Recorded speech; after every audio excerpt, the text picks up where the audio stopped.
beidzot ir pieejama mērķu sesija.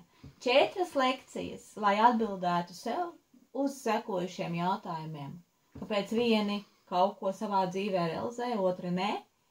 Kā īsti noformulēt to savu mērķi, lai saņemtu atbalstu no citiem, kas man traucē dzīvē kaut ko realizēt? Vai tas vispār ir mans aicinājums vai nē? Ko man darīt, ja esmu mēģinājis tik daudz reizes un nekas nav sanācis? Kāpēc nav sanācis? Un kā sevi realizēt?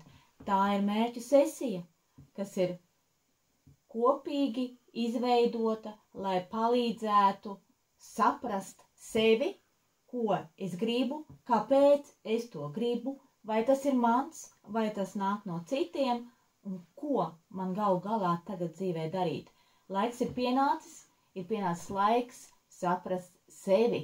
Pierakstieties mērķu sesijā, klausieties lekcijas, pildiet testa uzdevumus, pildiet mājas darbu un sasniedziet to, ko patiešām vēlaties.